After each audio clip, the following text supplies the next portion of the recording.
మొత్తం 2 తెలుగు రాష్ట్రాల్లోనే కాకుండా మొత్తం దేశవ్యాప్తంగా ఒక ఊపు ఊపుతున్న ఒక శాఖ హైడ్రా. హైడ్రా గురించి ఈరోజు దేశం అంతా మాట్లాడుకుంటుంది. అక్రమ కట్టడాలు, వర్షాలు వచ్చేటప్పుడు జరిగే ఘోరాలు, వాటన్నిటి గురించి ఆయా సిటీల్లో వానాకాలంలో మాట్లాడడం, అది ఎలా కబ్జాకు గురైందని మాట్లాడడం, చర్చలు జరపడం, ఆ తర్వాత దాన్ని వదిలేయడం. దాదాపుగా ఏళ్ల నుంచి, అంటే ఒక డెవలప్మెంట్ అనేది మొదలైనప్పటి నుంచి కూడా అనేక సంవత్సరాలుగా ఇది పరిపాటిగా మారింది. కానీ దీనికి ఒక సొల్యూషన్ అని చెప్పి హైడ్రా తీసుకొచ్చిన ఒక నిర్ణయం 18 చెరువుల్లో 44 ఎకరాలు కబ్జాలకు సంబంధించినవి గుర్తించడంతో పాటుగా 15 రోజుల్లో దాదాపుగా 166 కట్టడాలు కూల్చడం అంటే మామూలు విషయం కాదు. దీంతో మరి ఇందులో ఏ పార్టీ వాళ్ళు ఉన్నారా ఏంటా కాదు, హైడ్రాకి తప్పు అనిపించింది లేదంటే ఆక్రమణ జరిగింది అని నమ్మింది అంటే గనక ఇమ్మీడియట్లీ దాని గతంలో ఇచ్చిన నోటీసులని ఆధారంగా పెట్టుకొని ఇమ్మీడియట్లీ కూల్చివేతలకి రంగంలోకి దిగుతున్నారు. ఎలాంటి ప్రెజర్స్ వచ్చినా, ఎలాంటి ఒత్తిళ్ళు వచ్చినా ఏమాత్రం తలగ్గకుండా రంగనాథ్ గారు ఈ శాఖ కమిషనర్ ముందుకెళ్తున్నారు. అయితే ఇప్పుడు వరంగల్లో అలాగే జిల్లాల్లో కూడా హైడ్రా మీద చర్యలు తీసుకోవాలి, అంటే హైడ్రా రావాలి, హైడ్రా ఇక్కడ కూడా ఇంప్లిమెంట్ చేయండి అంటూ అక్కడ కాంగ్రెస్ నాయకులు కొంతమంది స్వాగతిస్తున్న పరిస్థితి ఉంది. అయితే ఇంకొక వైపు బీజేపీ అంటోంది, మీరు ఈ చెరువులు ఇవన్నీ కూల్చడం కాదు, చెరువుల్లో ఉన్న కట్టడాలు కూల్చడం కాదు, రేపు ఈ చెరువులు మీరు బాగు చేసినా ఈ చెరువులు పొంగినప్పుడు మళ్ళీ ఈ నీరంతా మూసీ నదిలోకి వెళ్ళాలి. మూసీ పరివాహక ప్రాంతం, మూసీ బఫర్ జోన్లు ఇవంతా ఏదైతే ఉందో అన్నింటినీ కూడా పాత బస్తీలో ఎంఐఎం నాయకుల కనుసన్నల్లో అక్కడంతా కూడా కబ్జాకు గురైంది. మీకు దమ్ము ధైర్యం ఉందా అక్కడికి వెళ్ళి కూల్చడానికి అనేది ఇప్పుడు బీజేపీ సవాల్ విసురుతున్న పరిస్థితి ఉంది. సో మొత్తంగా అంటే ప్రజలది గనక కూలిస్తే ఊరుకోము అని అటు బీఆర్ఎస్ నాయకులు అంటూనే ఈ కూల్చివేత చర్యల్ని దాదాపుగా మిగతా పార్టీలు స్వాగతిస్తూనే మరి ఎంఐఎంకి మాత్రం మినహాయింపు ఉంటుందా, ఎంఐఎం జోలికి వెళ్ళే ధైర్యం రేవంత్ సర్కార్ చేస్తారా, రంగనాథ్ చేస్తారా అంటే మాత్రం మరి అనుమానంగా మారుతుందా, రేపు ఇది ఏ టర్న్ తీసుకుంటుంది చూడాలి. దీనికి సంబంధించి డిబేట్లోకి వెళదాం. ఏకంగా ఇన్ని కట్టడాలు అంటే ఇంకా ఎన్ని ఉన్నాయి అనేది కూడా తెలియాల్సిన అవసరం ఉంది. కాల సుజాత గారు ఉన్నారు, కాంగ్రెస్ నాయకురాలు, వైశ్య కార్పొరేషన్ చైర్మన్ కూడా. నమస్తే అండి సుజాత గారు. అలాగే దూదిమెట్ల బాలరాజు యాదవ్ గారు ఉన్నారు, టీఆర్ఎస్ నాయకులు, మాజీ కార్పొరేషన్ చైర్మన్. నమస్తే అండి బాలరాజు గారు. పోరెడ్డి కిషోర్ రెడ్డి గారు ఉన్నారు, బీజేపీ అధికార ప్రతినిధి, సీనియర్ నాయకులు. నమస్తే అండి కిషోర్ గారు. రైట్ అండి. సుజాత గారు ఇంకా జాయిన్ అయినట్లు లేరు. సుజాత గారు నమస్తే అండి. నమస్తే అండి. నమస్తే సుజాత గారు, ఏం చెప్తారు? ఏంటి పాత బస్తీ వైపు వెళ్ళాలి అంటే మరి రేవంత్ సర్కార్ భయపడుతుందా లేదంటే కాంగ్రెస్ హస్తం అడ్డుపడుతుందా అంటూ బీజేపీ నాయకులు మాట్లాడేది ఎలా చూస్తారు?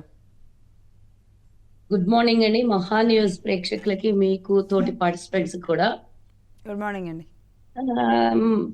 ఒకవేళ గనక కాంగ్రెస్ భయపడింటే మొన్న ఈ మధ్య కాలంలో గుర్తు తెచ్చుకోవాలి, గతంలో ఇదే బీజేపీ నాయకులు చాలా మంది అన్నారు, జనరల్ గా మనకు తెలిసినటువంటి విషయమే, అక్కడ కరెంటు బిల్లులు కట్టరు, ఇష్టం వచ్చినట్ల ఇలీగల్ గా పవర్ కనెక్షన్స్ ఉంటాయి అని అందరూ అన్నారు. మనకు కూడా తెలిసినటువంటి విషయం. దాని విషయంలో కూడా కాంగ్రెస్ ఒక ముందడుగు వేసి అక్కడ వసూళ్ల కోసం కాంట్రాక్ట్ ఇవ్వడం మనం చూసాం. అంతేకాకుండా ఈరోజు హైడ్రా విషయానికి వస్తే కేసీఆర్, కేటీఆర్ లేకపోతే బీజేపీ నాయకులు లేకపోతే ఎంఐఎం నాయకుల్లో చూసి కాదు, ఎవరైతే అక్రమంగా ఎక్కడైతే చెరువుల్ని ఆక్రమించారో, ఎక్కడైతే హైదరాబాద్ రేపు వరదకి గురి కాకుండా ఇబ్బంది కలిగే ప్రాంతాలు ఉండాలో అని ఆలోచించినటువంటి కాంగ్రెస్ ప్రతి ఒక్కటి పార్టీలకు అతీతంగా, అధికారానికి అతీతంగా ప్రజల కోసం, ప్రజాపాలన కోసం ముందడుగు వేస్తున్నటువంటి కాంగ్రెస్ ఈరోజు ఎవ్వరికి కూడా వెనుకడుగు తగ్గేదే లేదు. అలా అనుకుంటే అందరూ ఇదే నాయకులందరూ ప్రశ్నించారు, సవాలు విసిరారు. దమ్ముంటే ఎన్ కన్వెన్షన్ కూల్చేయండి చూద్దాం అన్నారు. మరి ఏమైందండి? ఎన్ కన్వెన్షన్ ఉదయం లేచేసరికి భూస్థాపితం అయిపోయింది. అలా ఒకటా రెండా ఎంతో మంది కాంగ్రెస్ నాయకులు ఆక్రమించుకున్నటువంటి కొన్ని చోట్ల కూడా ఈ హైడ్రా పనిచేసిందనే విషయం గుర్తు చేసుకోవాలి. ఇక్కడ ఏ పాత బస్తీ అనొద్దు అని గతంలో కూడా మనం చెప్పాము. చార్మినార్ కి సుందరీకరణ ఈరోజు భారతదేశంలో కాకతీయుల సామ్రాజ్యం హైదరాబాదు. అలాగే మరి చార్మినార్ అనేది ప్రపంచంలో ఒక హైదరాబాద్ ని గుర్తించాలంటే చార్మినార్ అనేది ఒక గుర్తింపు ఉంది. కాబట్టి దాన్ని ఒక సుందరమైనటువంటి అందమైనటువంటి పేరు హైదరాబాదే కాకుండా భాగ్యనగరమే ఇలా పిలుచుకునేటటువంటి పేర్లు ఈరోజు ఫ్యూచర్ సిటీగా మారబోతున్నటువంటి హైదరాబాద్ ని, ఇంత మంచి పేరున్నటువంటి హైదరాబాద్ కి పాత బస్తీ అని కాదు, అందరూ కూడా అక్కడ నివాసం ఉండేవాళ్ళు మన ప్రాంతీయులు, మన వాళ్ళు. వాళ్ళకి పార్టీలకి గాని ఎవరికి గాని రంగు పుయ్యొద్దు. డెఫినెట్ గా ఎక్కడ కూడా ఎవరైనా అక్రమ కట్టడాలు జరిగితే వాళ్ళ మీద హైడ్రా అనేది హైదరాబాద్ లో ఆ, ముందుకు దూసుకెళ్తుంది అనే విషయాన్ని గమనించాలని నేను రైట్.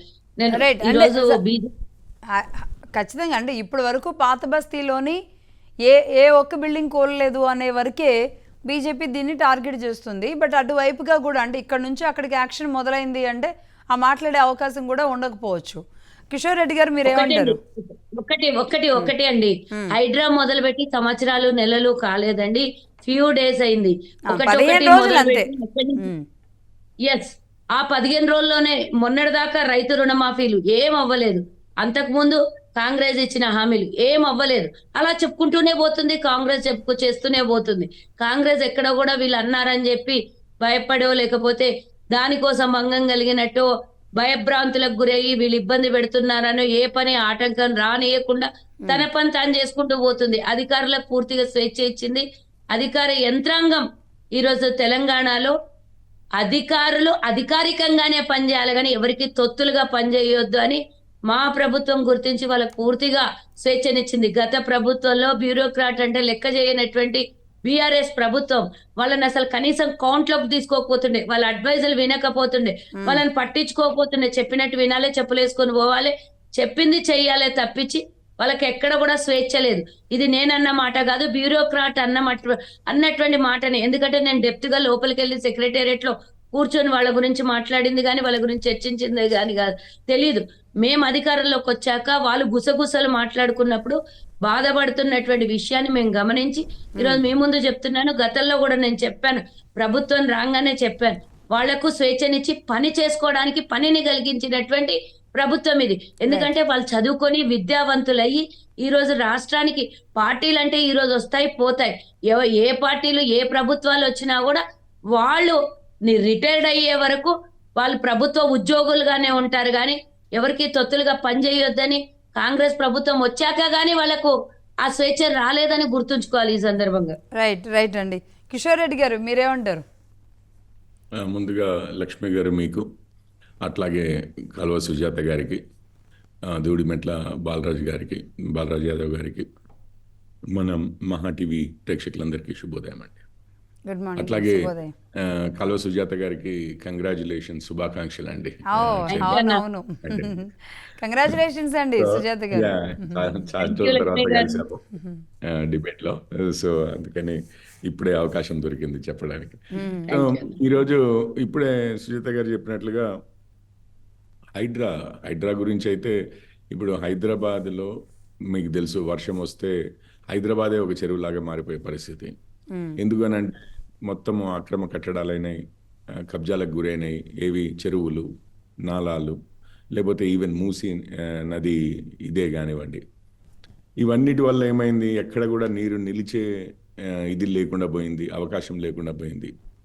నాలాలు ఆక్రమణకు గురయ్యేసరికి, కబ్జాలకు గురయ్యేసరికి చెరువులు ఎక్కడ నీరు నిలవడానికి కానీ లేకపోతే నీరు కిందికి పోవడానికి కానీ, డ్రైనేజ్ అంటాం వర్షపు నీరు, వాటికి అవకాశం లేకుండా మొత్తం హైదరాబాద్ రోడ్లే ఇక వాగుల్లాగా తయారైపోయి ఒక్క 5 నిమిషాల వర్షానికే ప్రజల అతలాకులు, అంటే ప్రజల ఇది ప్రయాణమే కానీ బయటికి పోవాలనంటే అసలు ఎక్కడ ఏమవుతుందో అన్న భయంతో చాలామంది పిల్లలు కూడా కొట్టుకుపోయారు. మీకు తెలిసిందే అంతకుముందు, ఇది నాలాల్లోనూ అటు మ్యాన్ హోల్స్లోనూ పడి. ఈ పరిస్థితి ఇలాగే కొనసాగితే హైదరాబాద్కి ఒక భవిష్యత్తు ఉండడము కష్టము అన్న దీంట్లో మాత్రం అందరూ అన్ని పార్టీల వారు అగ్రీ చేస్తారు.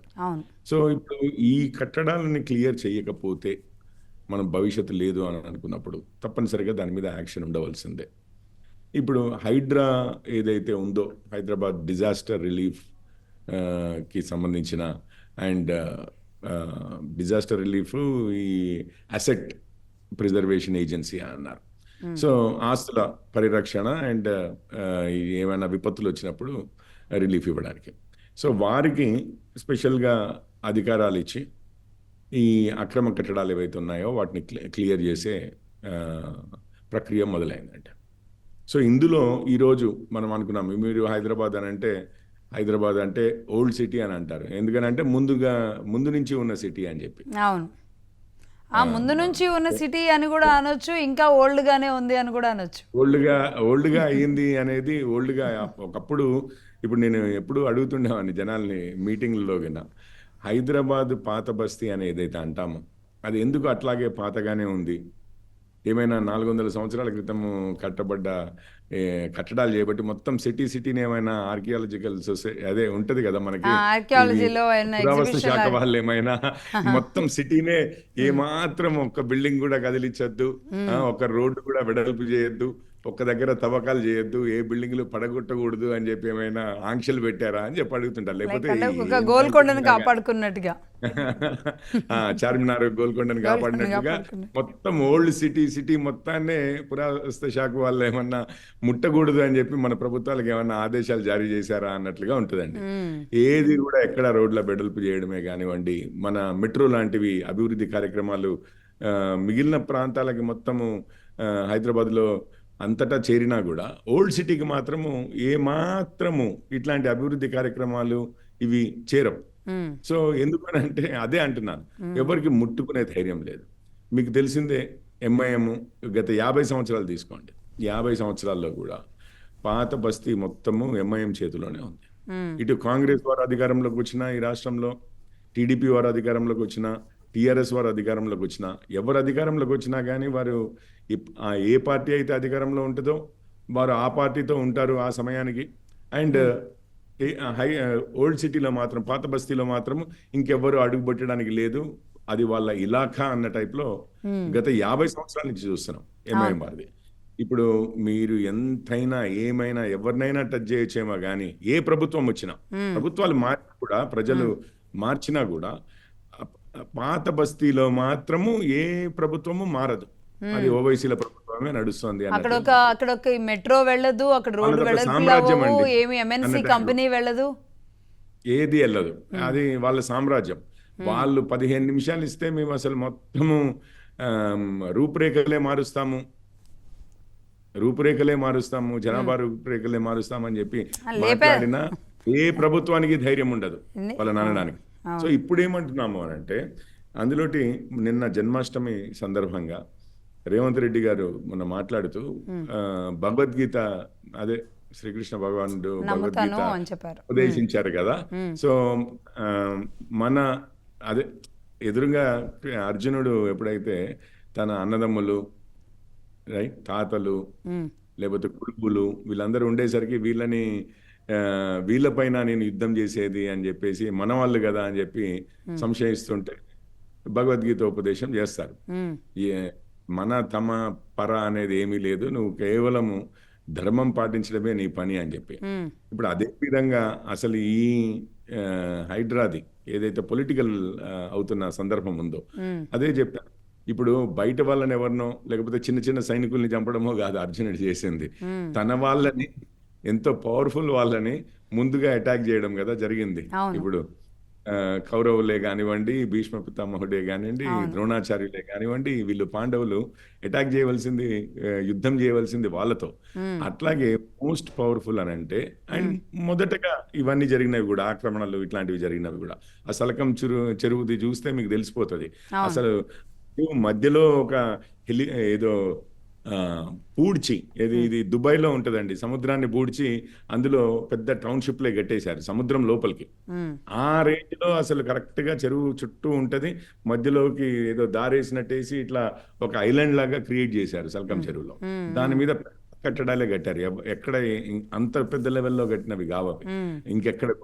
అట్లాంటివి ఓవైసీలే అంత పెద్ద కట్టడాలు కట్టారు. సో ముందుగా దానితో మొదలు పెడితే అసలు ఈ డిస్కషన్కి ఇక మిగిలినవన్నీ అసలు డిస్కషన్కి తావు లేకుండా కాకపోతే బీజేపీ కూడా 10 ఏళ్ల నుంచి చేయగలరు అన్న కాన్ఫిడెన్స్ కాదండి, బీజేపీ కూడా మంచి అంటే ఇక్కడికి మెట్రోనో లేదంటే ఇంకేదైనా కంపెనీస్నో లేదంటే అక్కడ ఏదో డెవలప్మెంట్ తీసుకుంటున్నామని ఏదైనా ఒక నిర్ణయం ప్రకటించి ఉంటే స్టేట్ గవర్నమెంట్ కూడా ఈ 10 ఏళ్లలో ఏమైనా సపోర్ట్ చేస్తుండేదేమో. బీజేపీ ప్రభుత్వమే ఉంది, కేంద్ర ప్రభుత్వమే ఉంది. అంతకుముందు కాంగ్రెస్దే అయినా ఇప్పుడు బీజేపీ ప్రభుత్వమే. మీరు ఇది చూడండి, మెట్రో చూడండి, వైబిలిటీ గ్యాప్ ఫండింగ్ అయితే ఇచ్చింది కేంద్ర ప్రభుత్వమే కదా.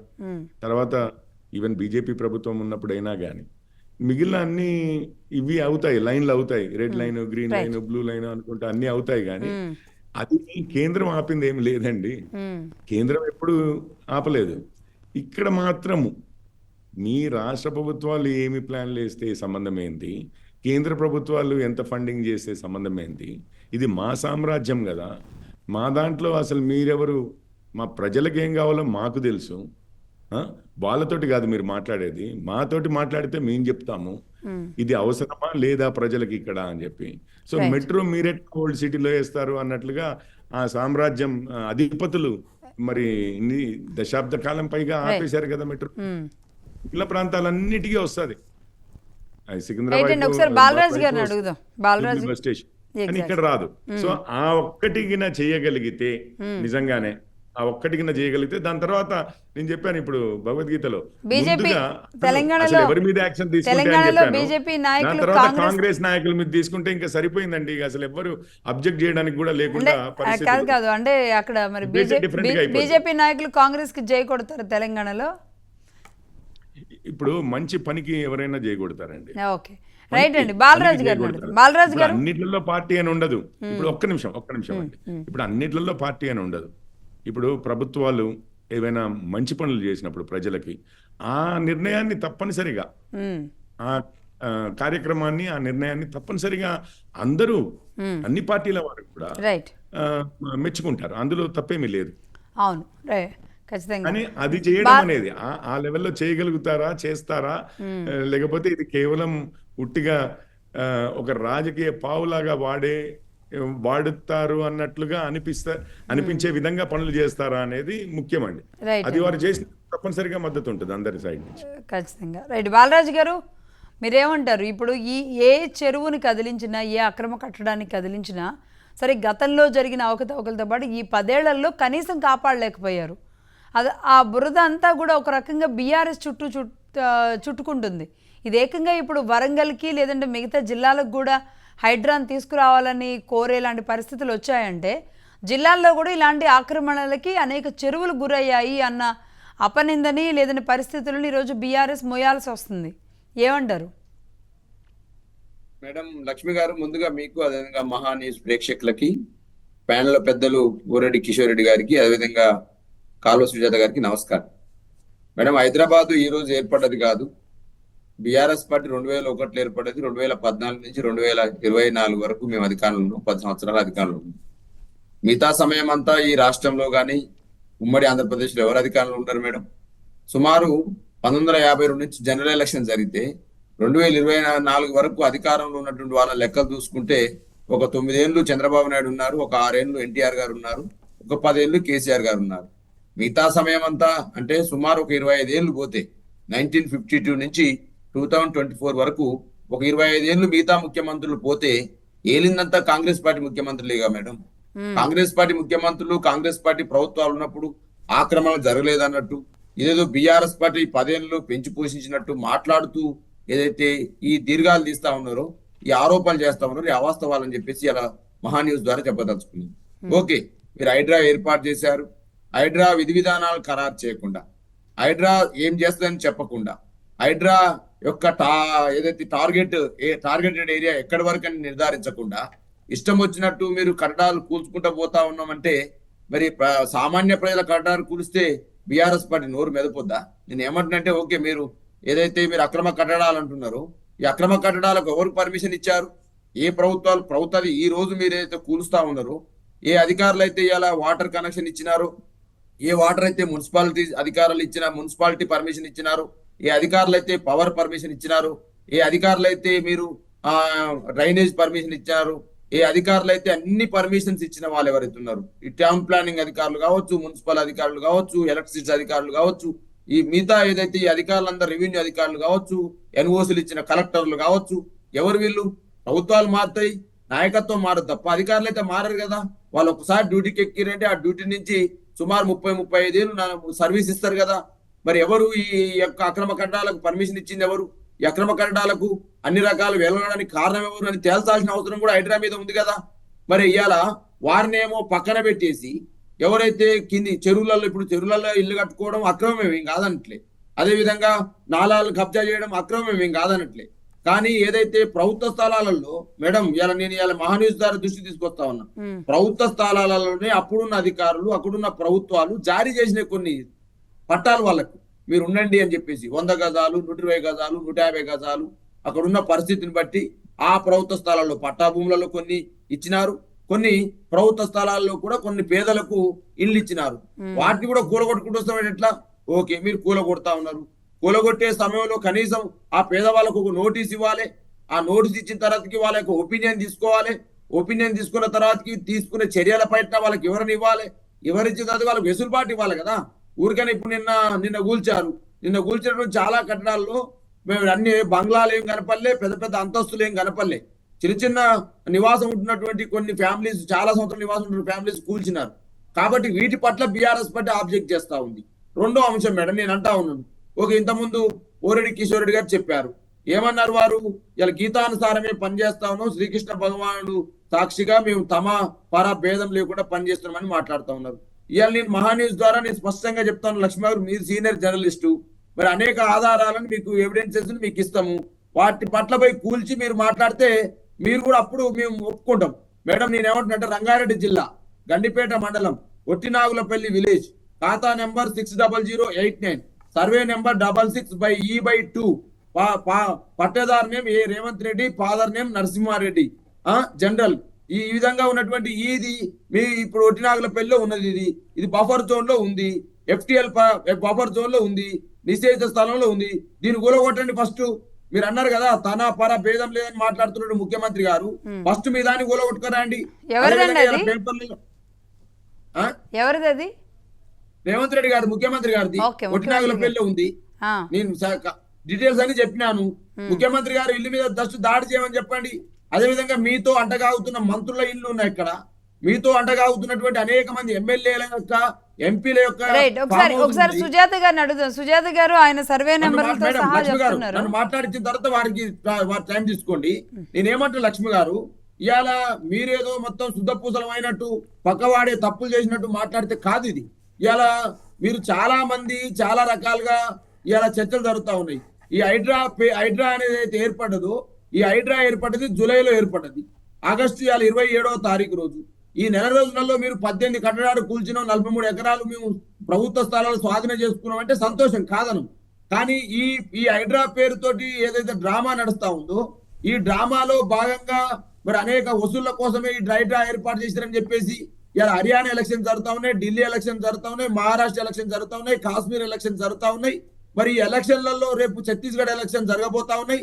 కాబట్టి కాంగ్రెస్ పార్టీకి ఫండ్ రైజింగ్ గా ఈ హైడ్రా కార్యక్రమాలు ఉపయోగపడతాయని చెప్పేసి మాట్లాడుతూ ఉన్నారు. ఇంకొక చర్చ కూడా జరుగుతాం సోషల్ మీడియాలో.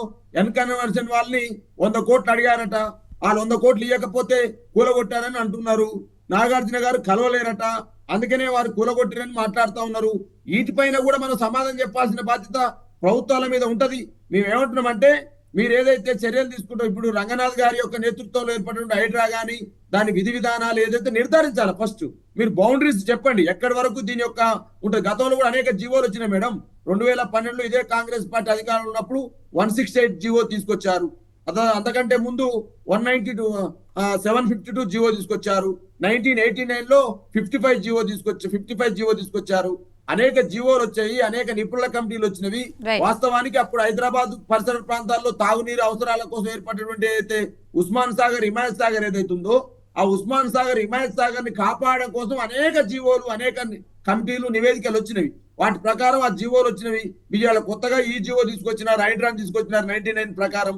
ఈ హైడ్రా యొక్క విధి విధానాలు నిర్వర్తించకుండా, దాని బౌండరీ నిర్ధారించకుండా ఏది పడితే అది కూలగొడతంటే ఎట్లా మేడం? రైట్. పేదవాళ్ళు కూడా ఒకటి కొంతమంది ఒక నిమిషం కట్టుకున్నారు. బాలరాజు గారు, ఇక్కడ మీరు అన్నట్టుగా ఏది పడితే అది కూలగొట్టడం అనేది మాత్రం సమంజసం కాదు. బట్ ఎన్నిసార్లు నోటీసులు ఇచ్చారు? గతంలో మీ ప్రభుత్వంలో ఏమైనా నోటీసులు ఇచ్చారా?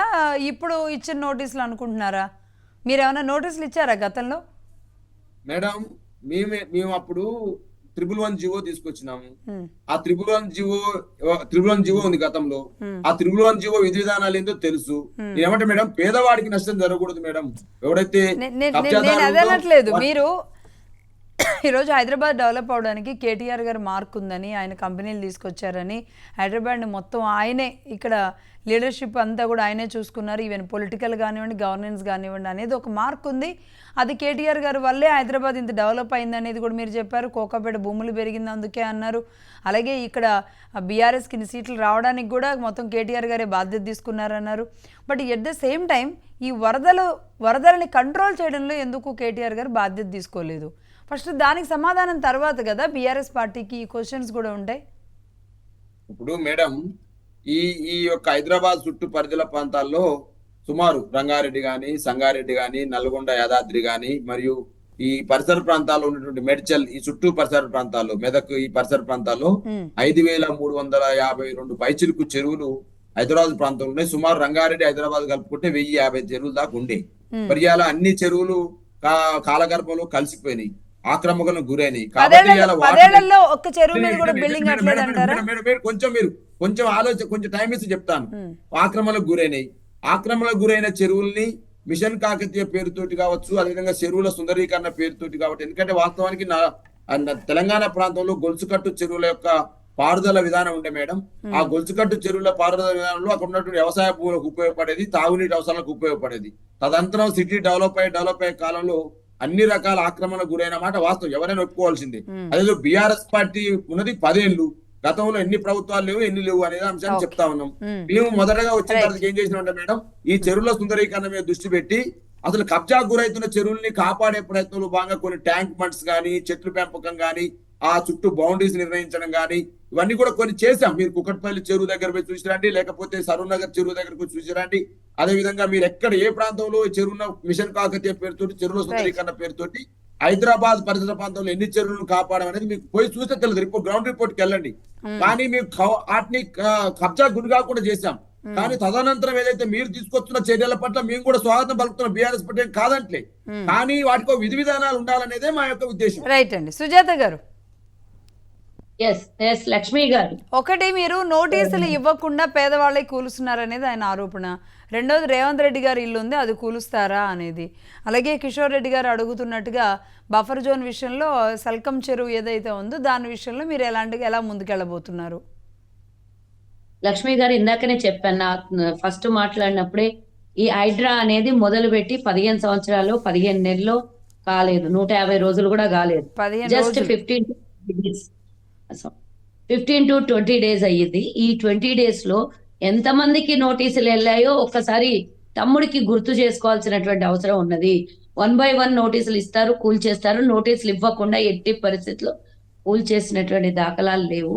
దాన్ని అనవసరమైనటువంటి బదలాములు లేపాల్సినటువంటి అవసరం లేదని బీఆర్ఎస్ సోదరులకు చెప్తున్నా. ఇంకొకటి, సర్కం చెరువు కానివ్వండి, ఇంకే చెరువు అయినా సరే, ఎక్కడ అక్రమంగా అది బఫర్ జోన్ లోకి వస్తుందా, లేకపోతే చెరువులు అక్రమంగా ఆక్రమించిన స్థలాలు ఉన్నాయా, ఇంకేదైనా ఉంటే డెఫినెట్ గా మన భేదం లేకుండా డెఫినెట్ గా కూల్ చేస్తాము. వాళ్ళకి నోటీసులు అందుతాయి. ఆ నోటీసుల కోసం వాళ్ళు కోట్ల చుట్లు తిరిగి మేము దీన్ని స్టేలు తెచ్చుకొని ఆపుకుంటాము అనే ప్రసక్తే ఇక్కడ ఉండదు అని గుర్తు చేసుకోవాల్సినటువంటి అవసరం ఉన్నది.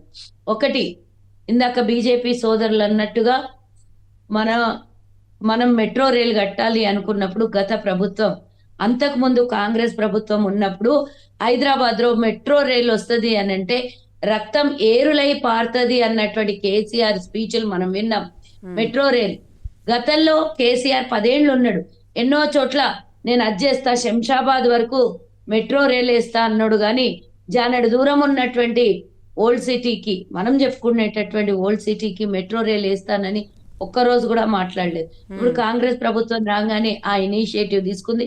లక్ష్మి గారు, మీరు అది గుర్తు చేసుకోవాల్సినటువంటి బాధ్యత అవసరం కూడా ఉన్నది. ఇంకొకటి సోదరుడు చాలా మాట్లాడుతున్నాడు, పేదల ఇండ్లు కూల్చొద్దు. పేదల ఇండ్లు అంటే అక్కడ అక్రమంగా నిర్మాణాలు చేసుకోవాలని ఉందా? రేపొద్దున ఇందాక బీజేపీ సోదరులు అన్నట్టు హైదరాబాద్ మహానగరం మనం చూసినాం లాస్ట్ టైం జిహెచ్ఎంసీ ఎన్నికలకు ముందు జరిగినటువంటి పరిణామం. కొన్ని వందల వేల కాలనీలు నీళ్లలో మునిగిపోయి అసలు చిన్న వర్షం వచ్చినా కూడా నీళ్లు ఎక్కడికి వెళ్ళాలో కూడా తెలియనటువంటి పరిస్థితిలో చిన్న చిన్న కాలనీలు. అంతెందుకండి, మా బంజారాహిల్స్ లోనే ఒక చిన్న వర్షం పడితే మోకాళ్ళ వరకు నీళ్లు నిలబడిపోతున్నాయి. అసలు వర్షపు నీళ్లు వెళ్ళడానికి దారి లేదు. కనీసం అక్రమ కట్టడాల ద్వారా కనీసం ఒక పైప్ లైనింగ్ లేదు. ఎక్కడ కూడా ఇబ్బంది అవుతున్నది. సోదరులు ఇందాక అంటున్నాడు చాలా ఏండ్లైంది స్వతంత్రం వచ్చి 78 సంవత్సరాలు దాటింది. ఇంకా కూడా అందులో 50 సంవత్సరాలకు పైచిలకు కాంగ్రెస్ ప్రభుత్వం ఉండింది అన్న. కాంగ్రెస్ ప్రభుత్వం హయాంలో ఈ విధంగా ఏనాడు కూడా హైదరాబాద్ లో నీళ్లలో మునిగిపోయి వరదల్లో మునిగిపోయి అసలు వర్షం వస్తే చిన్న వర్షానికి కూడా నీళ్లు నిలిచిపోయినటువంటి దాఖలాలు లేవు. గుర్తుంచుకోవాలి, గత 10 ఏళ్ల క్రితం ఉన్నటువంటి చరిత్రను సోదర. సరే, ఇంకొక విషయం చెప్తాను. అంటే ఈ రోజు కాంగ్రెస్ ప్రభుత్వం 50 ఏళ్ళు ఉంది కాబట్టి అక్రమ నిర్మాణాలు ఆ రోజు దాన్ని ఇనిషియేటివ్ తీసుకోలేదు. దాని మీద నిబంధనలు గట్టిగా పనిచేయలేవు అనుకుందాం. ఇప్పుడు పనిచేస్తున్నందుకు మీకు కోపమా లేకపోతే సంతోషమా ఒకటి చెప్పాల్సినటువంటి అవసరం. స్వాగతిస్తున్నాం అంటున్నారు కదా, నిన్న మాధవరం కృష్ణారావు గారు కూడా స్వాగతిస్తున్నాం అన్నారు. కాకపోతే సిపిఐ నాయకులు నారాయణ గారు మాట అన్నారు, ఇది పులి మీద స్వారీ లాగా చేస్తున్నారు రేవంత్ రెడ్డి, బట్ దీన్ని స్వాగతించాలి అని కూడా ఆయన కూడా అన్నారు. కానీ అందరూ స్వాగతిస్తూనే ఏవో అనుమానాలు, ఏదో భయాలా మరి ఏవో వ్యక్తం చేస్తున్నారు. ఒక్కటండి చెప్తాను నేను, లక్ష్మి గారు మీరు అడిగిన దాని దగ్గరికి వస్తాను, 1 by 1 వస్తాను. వాళ్ళు స్వాగతించిన దాంట్లో నిన్న మాధవరం గారు ఉన్నారు. సరే, మేము కూడా సంతోషిస్తాము. అలా బీఆర్ఎస్ నాయకులు అందరూ కూడా హైదరాబాద్ లో ఉన్నటువంటి మున్సిపల్ జిహెచ్ఎంసీ మున్సిపల్ కార్పొరేటర్లు అందరూ కూడా హర్షించాలి కదా. మీ కార్పొరేషన్ పరిధిలో ఎన్ని విధాల బురదల్లో కూరుకుపోతున్నటువంటి కాలనీలు మీరు కళ్ళతో చూస్తలేరా? ఆ విధమైనటువంటి ఇబ్బందులు ఇంకా కొనసాగాల? రాబోయే తరానికి మనం ఏం మెసేజ్ ఇస్తున్నాం? హైదరాబాద్ లో ఈ రోజు ఎంతో మంది ఇన్వెస్టర్స్ వస్తున్నారు. దానికి రేపు పొద్దున ఉపాధి కలగాలి, నిరుద్యోగం తొలగాలి అనే విధానంతో మా ప్రభుత్వం ముందుకెళ్తుంది. మరి రేపు పొద్దున పెద్ద పెద్ద ఇండస్ట్రీస్ వస్తున్నాయి అంటే హైదరాబాద్ ఈ విధమైనటువంటి అనుభవాలు, చేదు అనుభవాలు ఎదురైతే రేపు పొద్దున మనకు రాబోయే తరానికి ఎన్ని ఇబ్బందులు వస్తాయి ఒకసారి గుర్తుంచుకోవాలి. ఇందాక రేవంత్ రెడ్డి గారి విషయానికి వచ్చి జీవోలతో సహా చెప్పారు. మీరన్నదే నిజమైతే రేవంత్ రెడ్డి గారి నివాసం ఉన్నా ఇంకొకలదున్నా అందులో ఎలాంటి సందేహం ఉండదు. ఎక్కడున్నా కూడా తొలగిస్తారు, దాంట్లో సందేహపడాల్సినటువంటి అవసరం లేదు. ముఖ్యంగా తెలుసుకోవాల్సినటువంటి బీఆర్ఎస్ సోదరులు, గత 10 ఏళ్లలో ఎన్ని వేల అక్రమ నిర్మాణాలు ఈ చెరువుల మీద కట్టారు, కాలువల మీద కట్టారు, అవన్నీ కూడా బయటకు వస్తాయి అనే భయంతోనే ఈ రోజు ఎదిరిస్తున్నటువంటి విషయం. ఇంకో మాట అన్నారు బాలరాజు గారు, నాగార్జున గారి కన్వెన్షన్ కి 100 కోట్లు డిమాండ్ చేశారని. 100 కోట్లకి బ్లాక్మెయిల్ చేస్తే 100 కోట్లు ఇవ్వకపోతే ఏందండి ప్రభుత్వం అంటే 100 కోట్లతో నడిచే విధానమా అండి? నాగార్జున గారు 100 కోట్లు గతంలో కేసీఆర్ గుర్తు చేసుకోవాలి. బీఆర్ఎస్ వాళ్ళకి అదే అలవాటు. నేను మీడియా ముందు అంత ఓపెన్ గా నేను చెప్పలేనేమో కానీ నాగార్జున గారికి గతంలో కన్వెన్షన్ కూల్చేస్తామని అప్పుడు హైదరాబాద్ పెట్టిన తర్వాత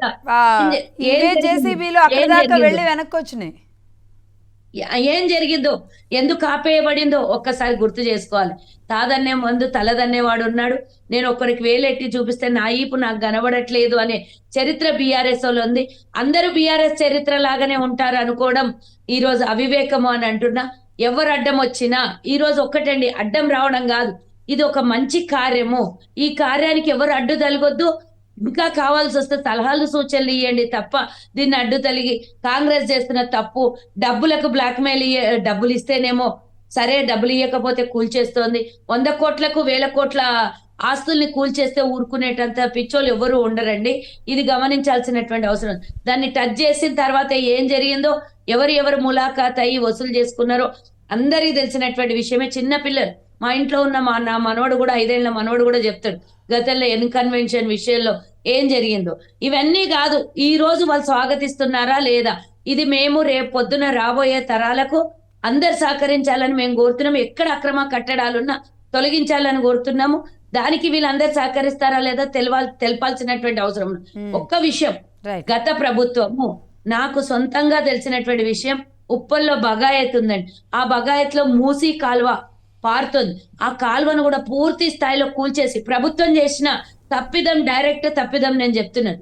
కొన్ని ఎకరాలలో కుల సంఘాలకి ఇచ్చేసారు, మొత్తం పూడ్చేసి ఎకరాలు. అందులో మా భాగస్వామ్యం కూడా ఉంది. మాకు ఆర్యవైశ్యులకు కూడా 5 ఎకరాలు ప్రకటించారు. అందులో 2-3 ఎకరాలు కూడా ఏదో దీంట్లో వెళ్ళిపోతుంది అది.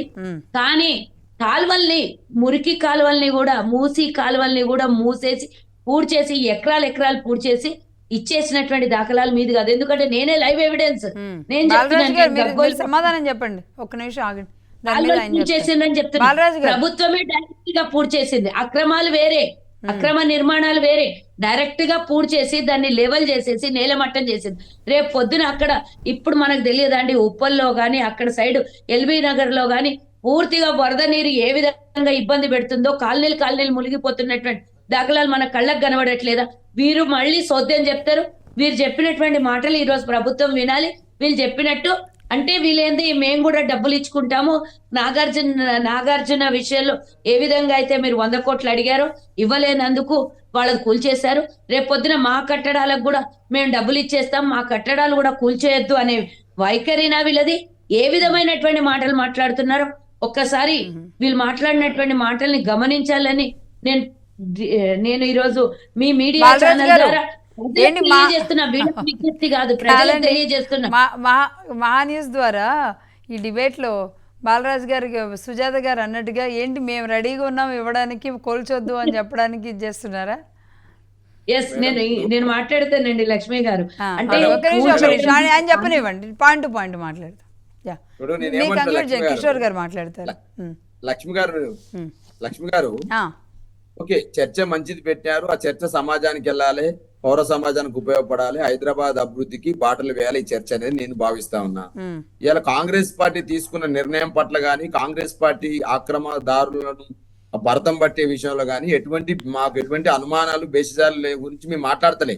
ఇలా మీరు చేసే చర్యలు ఏదైతే ఉన్నాయో, అంటే చెప్పేది ఒకటి చేస్తా ఉన్నారు, చేసేది ఒకటి చేస్తా ఉన్నారు. చెప్పేది ఒకటి, చేసేది ఒకటి. ఇది ఇక్కడనే మేము ఇప్పుడు మేము దీన్ని వ్యతిరేకిస్తా ఉన్నాం. మేము ఏమంటున్నామంటే, మీరు ఏదైతే హైడ్రా పేరుతోటి ఒక్కటి బాలరాజు గారు చెప్పేది ఒకటి, చేసేది ఒకటి అని అనడానికి ఈ 10 ఏళ్ల పాటు ఒక్క కట్టడాన్నైనా కూల్చిందా టీఆర్ఎస్? లక్ష్మి గారు, సారీ ఫర్ ఇంటరప్షన్.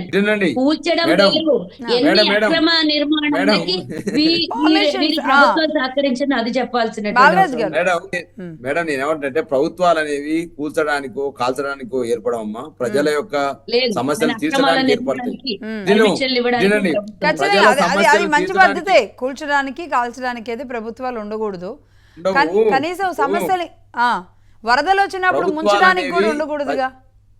సమస్యలు తీర్చడానికి ఉంటవి, ప్రజల సమస్యలు తీర్చడానికి కోసం ప్రభుత్వాలు ఏర్పడతాయి. ఇలా డైవర్షన్ పాలిటిక్స్ ని కాంగ్రెస్ పార్టీ ఒకవైపు చేస్తుందనడానికి అనేక నిదర్శనాలు మీకు ఎగ్జాంపుల్ చెప్తాను మేడం.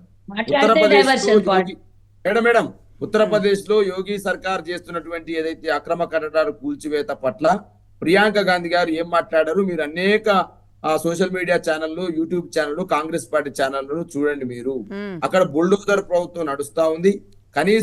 కనీస పౌర హక్కులు రక్షించబడతలేవు, ప్రజల హక్కులు రక్షించబడతలేవు, ఇష్టం వచ్చినట్టు కూల్చేస్తారని చెప్పేసి ఇదే కాంగ్రెస్ పార్టీ జాతీయ నాయకురాలైన ప్రియాంక గాంధీ గారు ఒక మాట మాట్లాడతారు. మరి ఇక్కడ తెలంగాణ ప్రాంతంలో జరుగుతున్న బుల్డోజర్ సర్కార్ ఏదైతే ఉందో, ఈ బుల్డోజర్ సర్కారు అక్రమ కట్టడాలను కూల్చేస్తే ఓకే, కానీ అక్రమ కట్టడాలను కూల్చివేత వెనకాల మీ యొక్క బ్లాక్ మెయిల్ రాజకీయాలు ఏదైతే ఉన్నాయో దాన్ని మేము వ్యతిరేకిస్తామని చెప్పేసి స్పష్టంగా. అంటే ఈ 166 దగ్గర సెటిల్మెంట్ జరగలేదు కాబట్టి కూల్చారనేది మీ అనుమానమా? ఇప్పుడు ఇదే మేడం, చాలా చోట్లల్లా ఇది ఒకటి కాదు.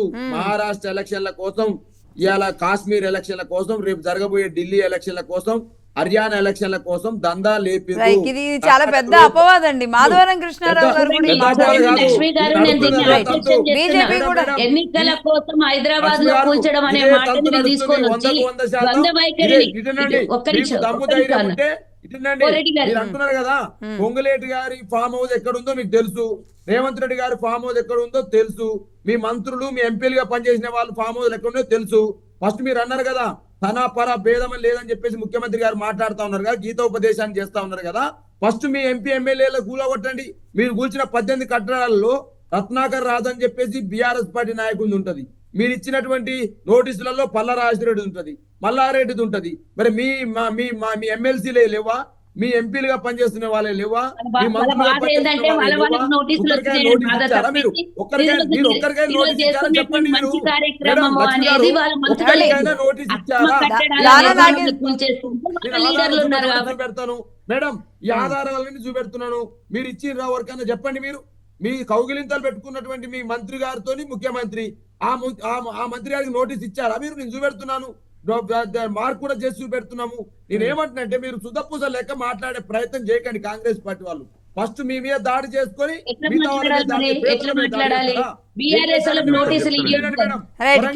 దేశాయపేటలోని మేడం, వరంగల్ లోని దేశాయపేటలోని ఎంహెచ్ నగర్ వాసులు వీళ్ళు ఎవరిచ్చారు మేడం? గతంలో కలెక్టరే పట్టాలు ఇచ్చారు వీళ్ళకు.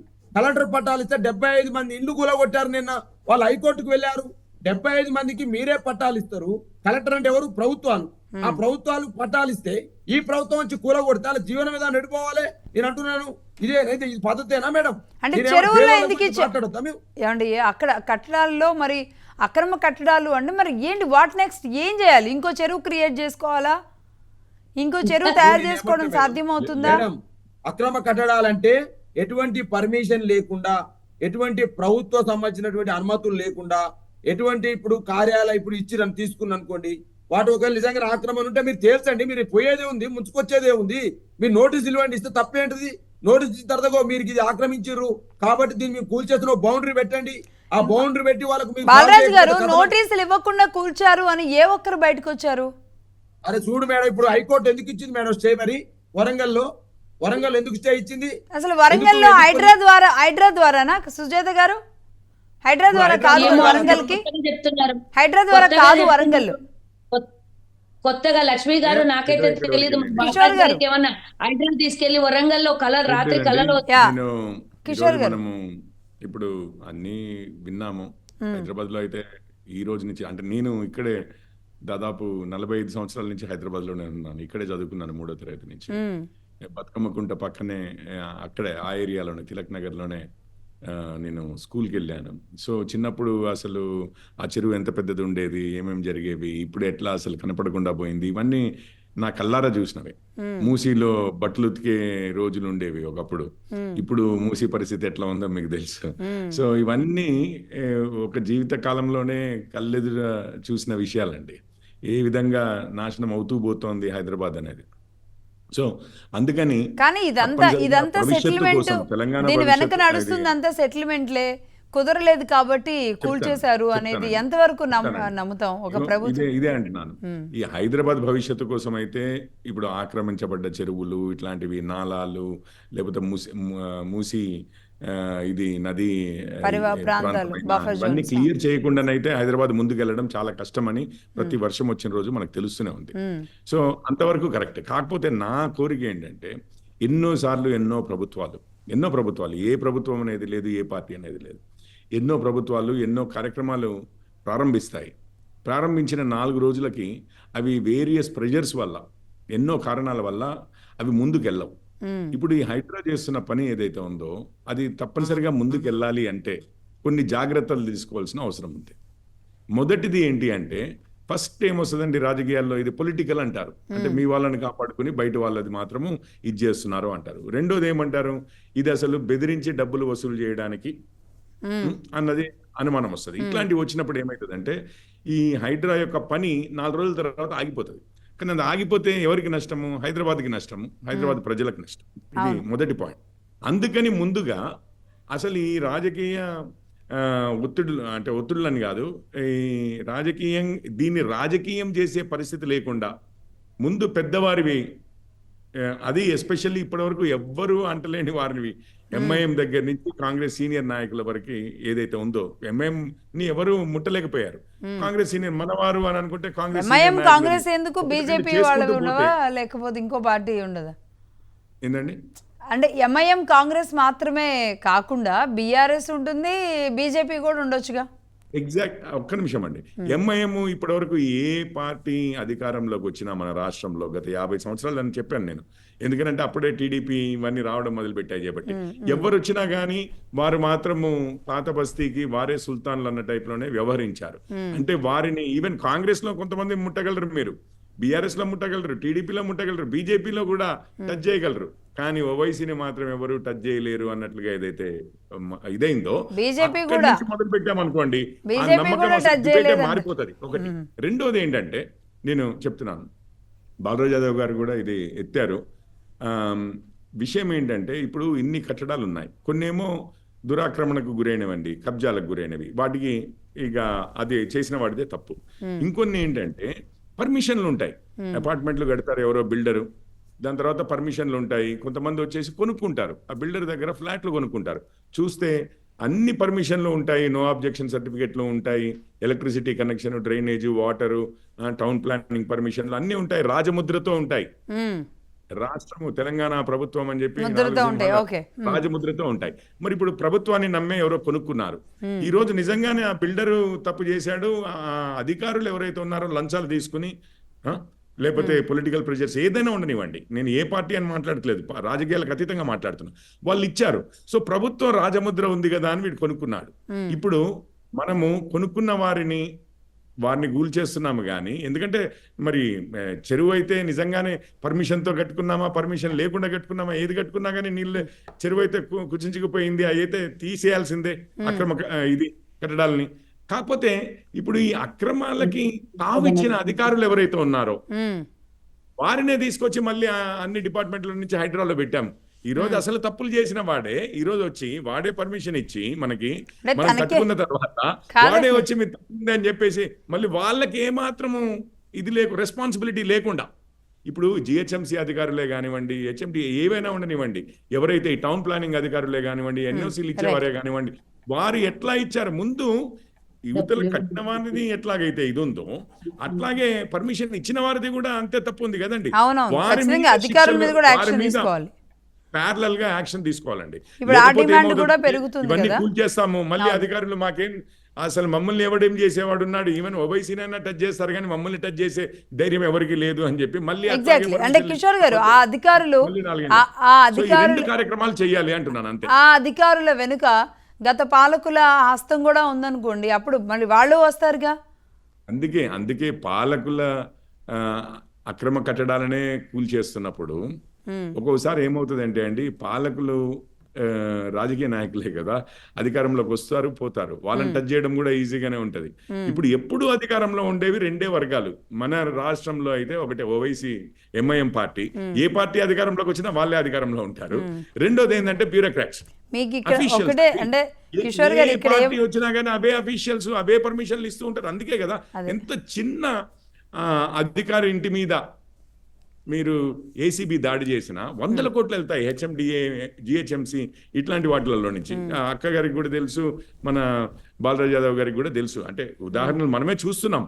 వారు ఏదో కాంగ్రెస్ కార్యకర్తలు అని అనట్లేదు, మేము బీఆర్ఎస్ కార్యకర్తలు అనట్లేదు. అధికారికంగా ఎప్పుడో వేళ్ళూనిగిపోయి ఏ ప్రభుత్వాలు వచ్చినా రాకపోయినా అదే విధంగా ఆక్రమణలు గురవుతున్నాయి రాష్ట్రంలో. అంటే ఏ ప్రభుత్వాలు వచ్చినా, ఎందుకంటే అక్కడ ఉన్న అధికారులు మమ్మల్ని ఎవరు టచ్ చేయలేరన్న భావంతో ఉన్నారు. ఈ ఇద్దరు ఎవరైతే ఉన్నారో మమ్మల్ని ఎవరు టచ్ చేయలేరు, మేము ఎప్పటికీ పర్మనెంట్, ఏ పార్టీ వచ్చినా అని అనుకునే వాళ్ళిద్దరిని, వాళ్ళని కూడా ఇది చేయకపోతే హైడ్రా కార్యక్రమాల్లో వాళ్ళ భరతం కూడా పట్టకపోతే 4 రోజుల్లో ఇది పొలిటిసైజ్ అవుతుందండి. పొలిటిసైజ్ అవడం వల్ల మనందరం నష్టపోతామంటున్నా. నేనేమన్నాను, అసలు దాన్ని ఆహ్వానిస్తున్నామా లేదని కాదు, ఆహ్వానించడమే కాకుండా ఇంకొక 4 తరాలు ఇది అంటే ఇంకా క్లీన్ అయ్యేంత వరకు నడవాలి. 2 సంవత్సరాలు అయ్యేది కాదు. ప్లస్ ఇదొక్కటి అమాయకంగా కొనుక్కున్న వాళ్ళు ఎవరైతే ఉన్నారో, ఇప్పుడు ఏ బిల్డర్లో ఏ వీళ్ళు వాళ్ళు సర్టిఫికేట్లు చూసి రాజముద్రలు చూసి కొనుక్కున్నారు కాబట్టి వాళ్ళ గురించి కూడా గవర్నమెంట్ ఆలోచన చెయ్యాలి అని అంటున్నాను. ఎందుకంటే కొంతమంది ఈఎంఐలు కడుతూ ఉంటారు, ఈఎంఐ ఆపడానికి ఉండదు, ఇక్కడ బ్యాంకులో లోన్లు ఇచ్చాయి, ఇప్పటికీ కడుతున్నారు, నష్టపోయారు, ఒకరోజు సడన్ గా రోడ్డు మీదకి వచ్చేసి ఒక ఆలోచన చేయాలి. అవును, కాంట్రాక్టర్ భరించాలి, బట్ కాంట్రాక్టర్ కూడా కొలాప్స్ లో ఉంటాడు, తనే కట్టేసి వెళ్ళిపోయారండి, బిల్డర్లు కొంతమంది కట్టేసి వెళ్ళిపోయారు, అయిపోయింది. ఇప్పుడు వెళ్ళిపోయారు వాళ్ళు ఏమన్నా రైట్, ఇలాంటిది. అది. కానీ ఇక్కడ బాలరాజు గారు సరే ఇలా ఒక విధానపరంగా జరుగుతున్న దాని మీద మాట్లాడడం వరకు ఓకే, కానీ బాలరాజు గారు మీరు కూడా కార్పొరేషన్ చైర్మన్గా చేశారు, ప్రభుత్వ పాలసీస్ అన్నీ మీకు తెలియందేం కాదు. ముఖ్యంగా 44 ఎకరాల భూమి ఈరోజు ప్రభుత్వ ఖజానాకు వచ్చింది ఈ ఆక్రమణలు తొలగించడం వల్ల, చెరువులను తీసుకోవడం వల్ల. అంటే దీనివల్ల హర్యానా ఎన్నికలో లేదంటే ఇంకో ఎన్నికలు జరపడానికి ఈ 44 ఎకరాలతో చేస్తున్నారనా? 44 కాదు, లేదంటే అక్కడ ఇంకో డౌట్ ఉంది నాకు. కూల్చని కాంగ్రెస్ నాయకుల బిల్డింగ్స్ ఉన్నాయి అంటున్నారు కదా, వాళ్ళ దగ్గర నుంచి తీసుకొని మిగతా ఎన్నికలకి ఇద్దామనా? ఇప్పుడు మేడం, ఇప్పుడు రేవంత్ రెడ్డి గారు ఎందుకు ప్రారంభించారు, ఎందుకు దీన్ని చేస్తున్నారు అనే దాని మీద నేను మాట్లాడను. మేము బీఆర్ఎస్ పార్టీగా మేము కోరుకునేది ఒకటి, మీరు హైడ్రా పేరుతో ఏర్పాటు చేసినటువంటి ఏదైతే ఈ కార్యక్రమం ఉందో ఇది నీట్ గా తమ నుంచి కొనసాగిస్తే హ్యాపీగా ఫీల్ అవుతాము. మీరు ఏదైతే మీ మంత్రులలో మీ ఎమ్మెల్యే అనగా తనాపరా భేదం లేదు, మా వాళ్ళ కట్టడాలు కూడా కూరుస్తాం అంటారు కదా, మీ వాళ్ళ కట్టడాలను మేము బహిరంగంగా వ్యక్తపరుస్తా ఉన్నాము.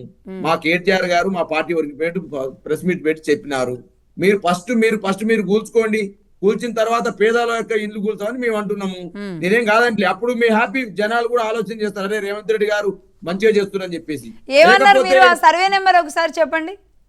దీని మీద ఏమైనా కాంగ్రెస్ నాయకులు మాట్లాడతారేమో, రేవంత్ రెడ్డి గారు స్పందిస్తారేమో, కాళ సుజాత గారు దీన్ని నోట్ చేసుకొని మరి ఇది ఉందా లేదా అనేది మాట్లాడతారేమో. మళ్ళీ మాట్లాడదాం. నేను చెప్తుగా మేడం, ఖాతా నెంబర్ 689 సారీ 60089 ఖాతా నెంబర్, సర్వే నెంబర్ 66/E/2. ఈ ఒట్టినాగుల పెళ్లి ఉంది, రేవంత్ రెడ్డి గారిది ఇది. ఇంకో మంత్రి గారు వారు రెవెన్యూ శాఖ మంత్రి గారిది ఉన్నది. నేను ఏమంటున్నా అంటే మేడం, మేము ఆధారాలతో పాటుగా ఉన్నాం, మీరు అక్కడ పోయి కూడా చూడొచ్చు. మీరు నోట్ చేసుకున్నారా సుజాత గారు? నేను ఇప్పుడు సుజాత గారిని కారణం చేయడం కోసము, కాంగ్రెస్ పార్టీ కారణం చేయడం కోసం నేను మాట్లాడతలేదు. మీరు చేస్తున్నటువంటి ఈ స్వచ్ఛ కార్యక్రమం అనేది నిజాయితీగా ముందుకు కొనసాగాలంటే, ప్రజలు కూడా దీన్ని విశ్వసించాలంటే, మీరు ఓన్లీ ఫండ్ రైజింగ్ కోసమే ఈ ప్రయత్నం చేస్తున్నారని విమర్శకు మీరు తావీయకుండా ఉండాలంటే, ఫస్ట్ మీరు కూలగొట్టాల్సింది మీరు ఆక్రమించినటువంటి మీ ప్రభుత్వం ఉన్న వాళ్ళని ఫస్ట్ మీరు స్టార్ట్ చేసుకోండి. మీరు స్టార్ట్ చేసిన తర్వాత మిగతా వాళ్ళు మీరు స్టార్ట్ చేస్తే ఓకే. మీరు ఇప్పుడు ఎలక్షన్ ఇప్పుడు పల్లరాజరెడ్డి గారిని జైన్ గాయమని చెప్పేసి ఒత్తిడి చేస్తా ఉన్నారు, వారు జైన్ గాయని అంటా ఉన్నారు. కాబట్టి పల్లరాజరెడ్డి గారి ఇంటి పైన దాడి, మీరు అన్నట్టుగా డోర్ తెరుస్తున్నాం, బీఆర్ఎస్ మొత్తం ఖాళీ అయిపోతుందని చెప్పారు కదా, బీఆర్ఎస్ మొత్తం ఖాళీ అయినాక మీరు డోర్ మూసేది ఎందుకు అన్నారు కదా. పల్లరాజేశ్వరరెడ్డి గారి అవసరం అంత ఎక్కువగా ఉందంటారా కాంగ్రెస్ కి? ఇప్పుడు మల్లారెడ్డి మీద దాడులు చేస్తున్నారు, మల్లారెడ్డి మీద దాడులు చేస్తా ఉన్నారు. ఎందుకు చేస్తా ఉన్నారు మరి? ఇప్పుడు మీ ఎమ్మెల్సీ మహేందర్ రెడ్డి గారికి స్పష్టంగా కేటీఆర్ గారు చెప్పినారు, మీ ప్రభుత్వంలో ఉన్నారు, మీతోనే ఉన్నారు, మీ అన్నగా ఉన్నారు, ఇప్పుడు మీ జితేందర్ రెడ్డి గారు ఉన్నారు, మరి మీ రెవెన్యూ పొంగులేటి శ్రీనివాసరెడ్డి గారు ఉన్నారు, మీది ఉన్నది, అనేక మంది వాళ్ళే ఉన్నాయి కదా, వాళ్ళ మీద ఎందుకు మీరు దాడులు చేయట్లేరు? ఫస్ట్ మీరు ఫస్ట్ కాదండి, మీకేమన్నా ఆ భయం ఉందా? నీవు నేర్పిందే కదా నీరజాక్ష అన్నట్టుగా. ఎందుకంటే 2014లో ఇదే కూల్చివేతల సౌండ్ వినబడిన తర్వాత ఒక్కసారిగా హైదరాబాద్లో జిహెచ్ఎంసీ పరిధిలో ఉన్న టీడీపీ నుంచి గెలిచిన వాళ్ళందరూ ఒక్కసారిగా డోర్లు తీయడం వెళ్ళడం అన్నీ ఒకేసారి అయిపోయినాయి. ఓకే, ఇప్పుడు మేడం నేనేమంటే రాజకీయాల్లో అధికారం మారిపోయినప్పుడు కొంతమంది పార్టీలు మారుతారు.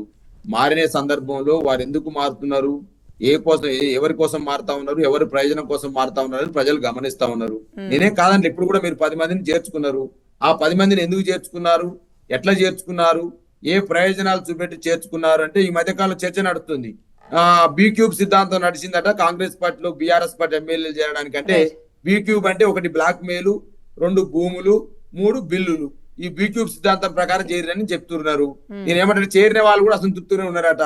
అయ్యా మమ్మల్ని చేర్చుకుంటే మాకు అది చేస్తాంటివి, ఇది చేస్తాంటివి, ఏం చేయలేకపోతున్నాం చెప్పేసి వాళ్ళు అసంతృప్తితో ఉన్నారు, మంత్రులు అసంతృప్తితో ఉన్నారు. ఇలా అధికార పార్టీ ఎమ్మెల్యేలే, మంత్రులు, కొంతమంది సీనియర్ నాయకులంతా కలిసి ఒక సమావేశం పెట్టి రంగనాథ్ గారు పిలిచిరట. అయ్యా రంగనాథ్ గారు, మీరేదో చేయమంటే మీరేదో చేస్తున్నారు, మా భూముల మీకే దాడి జరుగుతుంది, మీరు చేస్తే కుదరదు, FTL పరిధి అనేది గిన్నె అడుగులు ఉండాలి, గిన్నె అడుగులు ఎందుకు బయట పెడుతున్నారు, ఏదో తూతూ మంత్రంగా కూల్చి సబ్జెక్ట్ కూకోరా అని చెప్పేసి కూడా చర్చ జరుగుతుంది, సోషల్ మీడియాలో వస్తా ఉంది. నేను దూరం తెలుసుకోలేదు మేడం. పేదవాడు ఎవరైతే ఇవాళ నేను ఇంతకుముందు కిషోర్ పోరెడ్డి గారు కోడ్ చేసినట్టు కొన్ని ప్రభుత్వ స్థలాలలో పేదలకి అప్పుడున్న కలెక్టర్లు అప్పుడున్న ప్రభుత్వాలు పట్టాలు ఇచ్చినాయి, 100 గదాలు, 120 గదాలు, 150 గదాలు. వాటిని ఎటువంటి నోటీసు లేకుండా, ఎటువంటి వివరణ లేకుండా కూలగొట్టడం అనేది తప్పని చెప్పి చెప్తా ఉన్నాను. అదే విధంగా మీరు అక్రమ కట్టడాలు అంటా ఉన్నారు కదా, ఎవరైతే పెద్దవాడు ఇష్టం వచ్చాడు 30 ఎకరాలు, 20 ఎకరాలు, 5 ఎకరాలు కూలగొట్టిన విషయంలో ఓకే, మళ్ళీ అదే డిస్కస్ చేయొద్దులేండి. మనం ఒకసారి సుజాత గారితో కంక్లూజన్ తీసుకుందాం. సుజాత గారు ఒక విషయం, ఇప్పుడు కిషోర్ గారు అయితే ఒకే దాని మీద ఉన్నారు, మీరు ఎంఐఎం అక్కడ పాత బస్తీని టచ్ చేయండి చాలు మాకని.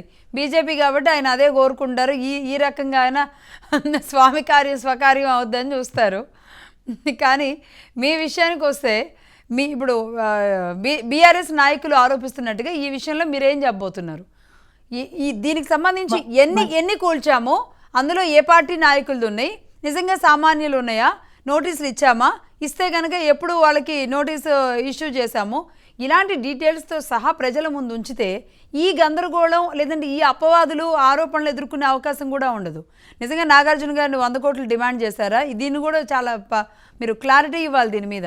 బాలరాజు గారు అయితే రేవంత్ రెడ్డి గారు సర్వే నెంబర్లు చెప్తున్నారు, పొంగులేటి గారు సర్వే నెంబర్లు ఏవో చెప్తున్నారు. అంటే కేవలం ఇది మూడు కలిపి చెప్తాను, ఒక్క నిమిషం అండి.